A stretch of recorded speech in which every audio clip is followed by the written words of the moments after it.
देखिए ये क्वेश्चन जो है सीबीएसई बोर्ड में आया था 2024 में, ठीक है, 2024 का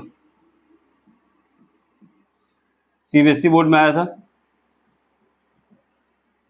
और 2023 में आया था आईसीएसई बोर्ड में।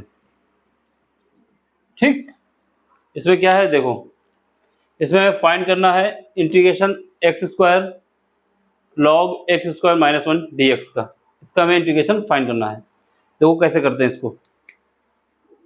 सबसे पहले क्या करोगे, इसको लेट कर लोगे।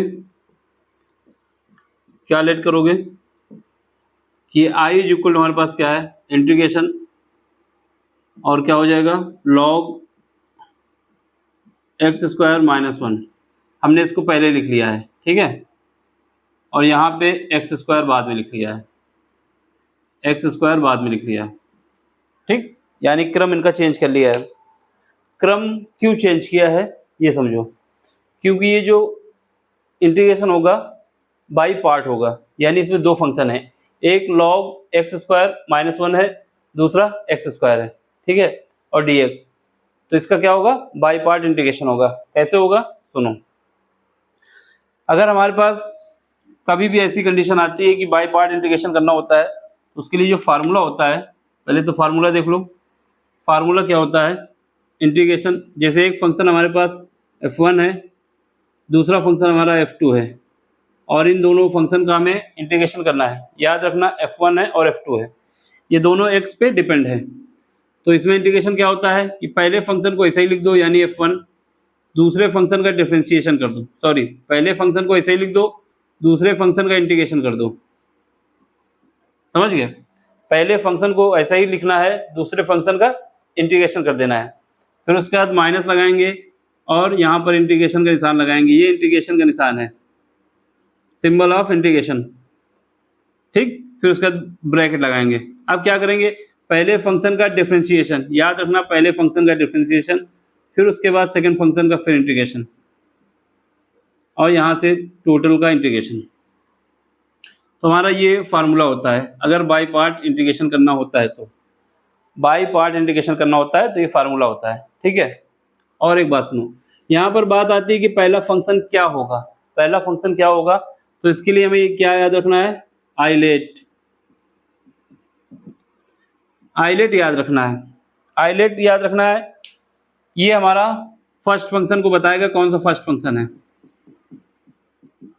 ये इससे हमको ये पता चल जाएगा कि हमको किस फंक्शन को फर्स्ट फंक्शन लेना है। आई का मतलब है इनवर्स, अगर कहीं पर भी इनवर्स आया है तो सबसे पहले इनवर्स वाले फंक्शन को फर्स्ट फंक्शन लेना है। एल का मतलब है एल्गोरिथम यानी लॉग, अगर कहीं पर लॉग आया है इनवर्स नहीं आया है तो फिर हमको लॉग लेना है पहले फंक्शन को।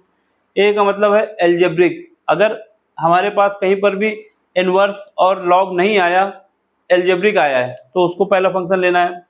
अगर ये तीनों नहीं आए इनवर्स लॉग और एल्जेब्रिक, तो फिर हमको टी पे जाना है, और टी का मतलब क्या है ट्रिग्नोमेट्रिक फंक्शन।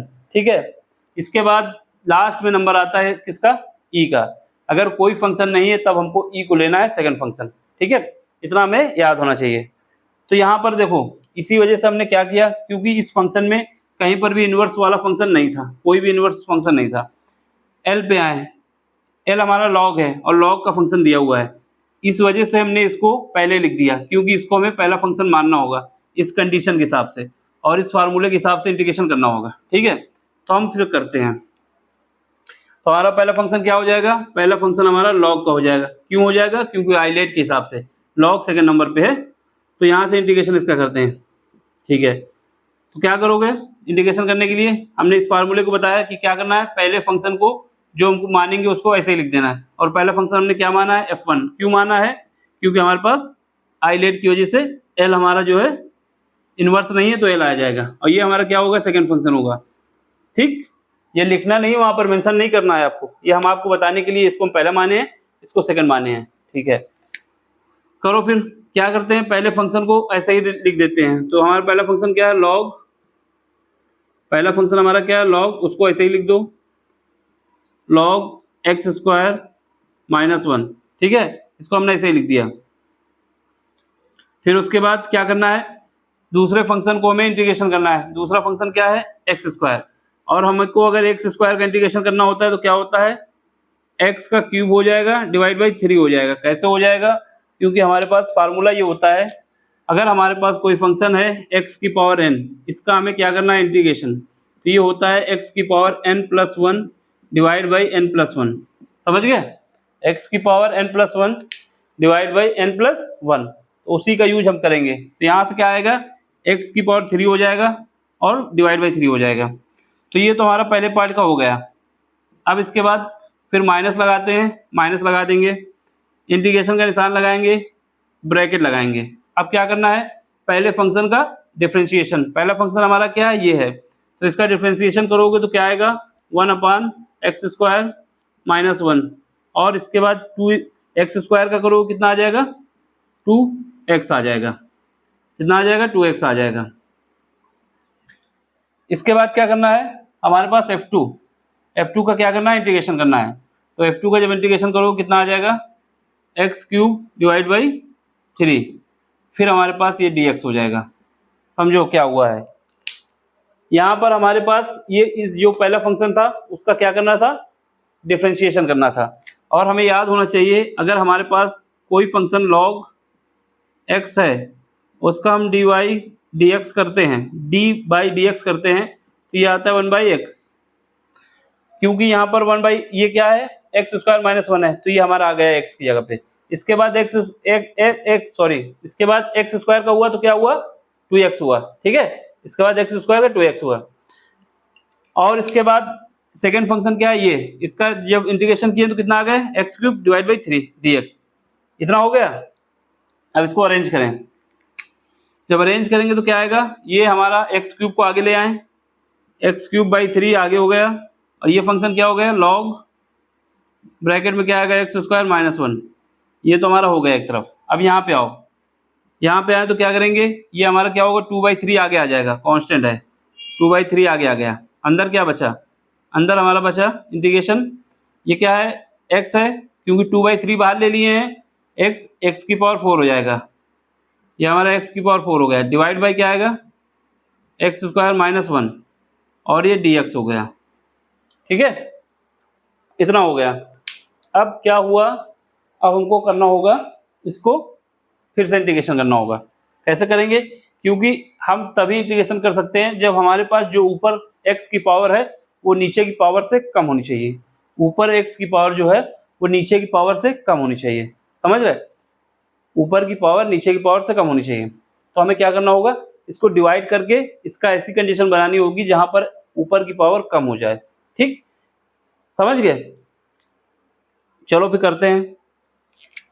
तो हम क्या करेंगे, इसके लिए हमको साइड में रफ कर लेना होगा। कैसे करेंगे अभी बता रहे हैं, क्योंकि यहाँ पर करेंगे, ये फार्मूले लिख चुके हैं, इसको हटा देते हैं। यहाँ पर हम आपको ये साइड में वर्क जो क्वेश्चन आपका 2 नंबर का था, ठीक है, अब इसमें सब कुछ करके दिखाना नहीं है, बस यहाँ पे ये कंडीशन है, इसको हम यहाँ पे सॉल्व कर दिया। जैसे हमारे पास कोई संख्या होती है ज़्यादा डिवाइड में होती है, तो हमें क्या करना होता है, x की पावर 4 है, इसका डिवाइड करना है, किससे डिवाइड करना है, डिवाइड हमें करना है x² -1 से, ठीक है। तो हम इसको कैसे लिखेंगे, इसको हम लिखने के लिए जब डिवाइड करेंगे तो क्या करेंगे, सबसे पहले हमें यहाँ x², यहाँ x की पावर 4 है, तो हमें क्या लाना है, x की पावर 4, तो x² से मल्टीप्लाई कर देंगे इसको, तो कितना हो जाएगा, x की पावर 4 हो जाएगा, और माइनस का 1 हो जाए, माइनस का x हो, ये इससे होता क्या होगा, इस स्क्वायर का इससे मल्टीप्लाई किया तो ये आया, इस स्क्वायर का इससे मल्टीप्लाई किया तो x² आ गया। अब इसको घटा दो, क्योंकि डिवाइड करने में घटाते हैं ना हम लोग, तो ये हमारे पास आ जाएगा, ये प्लस हो जाएगा, ये आपस में कट जाएगा, यहाँ पे क्या बचेगा, x², ठीक है। अब इसके बाद क्या करना है, इसको हमको ये हटाना है, इसको हटाना है x² को, तो एक बार में हम इसको कर देते हैं। तो यहाँ से क्या आएगा, x² -1, फिर घटा दे माइनस प्लस, तो ये कट जाएगा, ये कट जाएगा, तो बचेगा यहाँ पे 1, ठीक। तो इस वाले को हम क्या लिख सकते हैं, इसको हम ऐसे लिख सकते हैं, x² -1, ठीक, डिवाइड बाई, प्लस में क्या करेंगे, 1 डिवाइड बाई x², ये ऊपर है, सॉरी ये प्लस है, ये -1, क्या हुआ, नहीं समझे। देखो जैसे हमारे पास कोई संख्या होती है कितनी, 9, उसको हम डिवाइड किससे कर रहे हैं, 4 से, समझ रहे, ये 9 है, ये 4 है, इसका डिवीजन कब तक होगा, जब तक ऊपर वाली संख्या नीचे वाली से छोटी ना हो जाए, जब तक हमको करना होता है। ठीक है, तो इसको हम कैसे करते हैं, इसको हम करते हैं कि यहाँ पे 4 लिखेंगे, यहाँ पे 9 लिखेंगे। ठीक है, और यहाँ हमारे पास जितनी बार डिवाइड जाएगा, तो पहले कितनी बार जाएगा 2 बार, तो हम यहाँ पे 2 लिख देंगे। तो 2 से इसका मल्टीप्लाई कर देंगे, कितना आ जाएगा 8 आ जाएगा, बचा यहाँ पे 1। ठीक है, अब हमको ये 9 लाना है, हमको ये संख्या को ऐसे ही लिखना है जैसे ये लिखी हुई है, इस वाले को भी ऐसे ही लिखना है जो हमने डिवाइड किया है। तो हम क्या करते हैं, जो हमारे पास ये आता है, क्या आता है डिवाइड करने के बाद जो, ठीक है, उसके बाद क्या करते हैं 1/4। 1/4 क्यों, 1 हमारा रिमाइंडर है, ये हमारा जिससे हमने डिवाइड किया है, ये डिविडेंड जो आया था। ठीक, क्या हुआ, भागफल है ये, जिसको क्वेश्चन कहा जाता है। यानी यहाँ पर हम लिखते हैं क्वेश्चन को और उसके बाद ऊपर लिखते हैं रिमाइंडर को और नीचे लिखते हैं जिससे हम डिवाइड किए हैं। तो हमारे पास क्या आ जाएगा, जब इसको सॉल्व करेंगे कितना आ जाएगा हमारे पास, मल्टीप्लाई करेंगे तो 8 हो जाएगा प्लस का 1 डिवाइड बाई 4, ये हो जाएगा हमारा 9/4। तो वही काम हमने यहाँ पे किया है। हमने क्या किया है, x की पावर 4 को डिवाइड करके इस फॉर्म में लिख लिया है। कैसे लिखा है, जैसे हमने इसको बताया आपको कि ऐसे किए, सेम प्रोसेस इसमें किए हैं। यानी जहाँ पर हमारे पास x की पावर 4 है divide by x square minus 1 है, उसकी जगह पे हम ये लिख सकते हैं। कैसे लिख सकते हैं, ये हमने आपको डिवाइड करके इसका रूप बताया। ठीक है, समझे क्या करना था। जैसे हम ये 9/4 को हम क्या लिख सकते हैं, 9/4 जो हमारा है उसको हम लिख सकते हैं 2/1/4। वही कहानी इसके साथ है, उसी कहानी के बिहाफ पे हम क्या है, हमारे पास जो है x की पावर 4, सॉरी ऊपर दिखा दें, यहाँ पर क्या है x की पावर 4 डिवाइड बाई क्या है एक्स स्क्वायर माइनस 1। इसको हम ये लिख सकते हैं जो ये हमारा आया है, एक्स स्क्वायर प्लस 1 और प्लस 1/x स्क्वायर माइनस 1।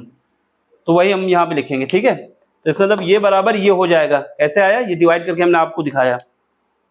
अब हमें क्या करना है, इसको रफ कर देना है। तो हमें क्या करना है, ये वाली कंडीशन लिख देनी है, ये यहाँ पे करके दिखाना नहीं, ये रफ करना है साइड पे। तो हमने कैसे किया ये आपको दिखा दिए। चलो फिर करते हैं हम। तो क्या है हमारे पास जो ये रिजल्ट है, इसकी जगह पे हम क्या लिख सकते हैं, ये लिख सकते हैं। जब इसको सॉल्व करेंगे तो सेम यही आ जाएगा। ठीक है, तो यहाँ पे क्या आएगा x³/3 और log x square minus 1, x square minus 1, यहाँ पे क्या है -2/3 और क्या आएगा, इसकी जगह पे हम ये लिख सकते हैं इंटीग्रेशन, यहाँ पे क्या आएगा x स्क्वायर प्लस 1 और प्लस का 1/x स्क्वायर माइनस 1। ठीक, ये dx। समझ गए क्या किया, इस वाले पार्ट को हमने डिवाइड करके इस फॉर्म में लिख दिया और इसको यहाँ पे लिख दिया। चलो फिर अब करते हैं। तो यहाँ से क्या आएगा x³/3 और ये log x स्क्वायर माइनस 1, यहाँ पे 2/3।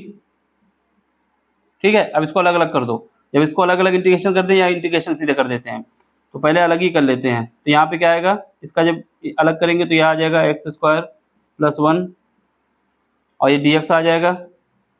यहाँ पे क्या आएगा plus integration 1/x square minus 1 और dx। ठीक, देखो या तो हम इसको क्या करें, पार्शियल फ्रैक्शन के थ्रू इसको सॉल्व करें। ठीक है, लेकिन 2 नंबर का क्वेश्चन है, टाइम लग जाएगा। ठीक, टाइम क्या लगेगा, पार्शियल फ्रैक्शन में सॉल्व हो जाएगा। या फिर हमने बताया था आपको एक फार्मूला याद रखना है, कभी भी ऐसी कंडीशन आती है, ऐसी कंडीशन आती है एक्स स्क्वायर माइनस ए स्क्वायर, अगर हमें इंटीग्रेशन करना है इसका dx, क्या करना है इंटीग्रेशन, तो फार्मूला ये याद रखना है कि 1/2a लॉग लेना है और जाना है कहाँ है ब्रैकेट में x minus a divide by x plus a. ये हमने याद कराया था इससे पहले जो क्वेश्चन हुए थे। अगर नहीं याद तो ये याद रखिए। अगर आप इसको पार्शियल फ्रैक्शन से अलग अलग करेंगे तो फिर टाइम फिर लगेगा। एक तो यहाँ से हमको इसको निकालने में टाइम लगा, फिर इसको निकालने में टाइम टेकिंग है। अगर ये 7 नंबर का क्वेश्चन आता है तो आप इसको पार्शियल फ्रैक्शन का यूज कर सकते हैं। ठीक है, नहीं तो ये फार्मूला में सीधे याद रखना है। यहाँ पर क्या है, जहाँ पर a है वहाँ पर हमारा 1 है, उसका यूज करके इसमें रख देना है। चलो तो यहाँ पे क्या आ जाएगा, यहाँ पर हमारे पास आ जाएगा x³ ठीक डिवाइड बाई 3 और ये लॉग ब्रैकेट में क्या आएगा एक्स स्क्वायर माइनस 1, यहाँ पे -2/3।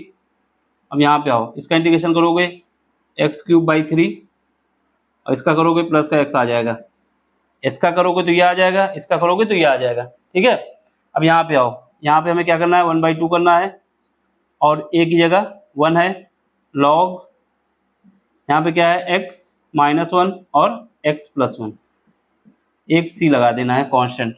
यही हमारा आंसर है और कुछ इसमें नहीं करना। तो अब इसको फर्दर आगे भी सॉल्व नहीं करना, करना है तो अरेंज कर सकते हैं, x³ की पावर अलग ले लें, कोई मतलब नहीं रहेगा, क्योंकि ये नंबर हमारा 2 ही का आया था, 2 नंबर का क्वेश्चन था। आपको फाइनल बस ये बता देना है कि ये हमारा आंसर है।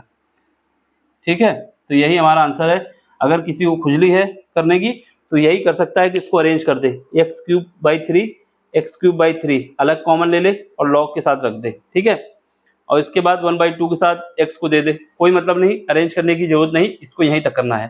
ठीक है, बस 2 कॉन्सेप्ट याद रखने हैं। पहला कि हमारे पास जब भी पावर ज़्यादा होती है, x⁴ नीचे ऊपर की पावर यानी न्यूमरेटर की पावर ज़्यादा है डिनोमिनेटर से, तो हमको उसको क्या करना होता है, डिवाइड करके इसको इस रूप में ले आए।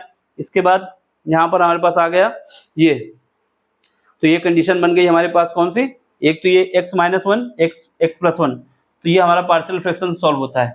लेकिन हमको ये याद रखना होगा, ऐसी कभी कंडीशन आती है तो उससे लगा देंगे। अगर ये क्वेश्चन आपका 7 नंबर 8 नंबर में आता है, 5 नंबर में, तब तो आपको पार्शियल फ्रैक्शन का एक्सपेंड करके लिखना होगा, बाकी इसको करने की जरूरत नहीं है। ठीक है, इसको सीधे याद रखना है, यही हमारा आंसर है। समझ में आया तो लाइक भी करना है, शेयर भी करना है और सब्सक्राइब भी करना है, और स्क्रीनशॉट लेना है तो ले लीजिए।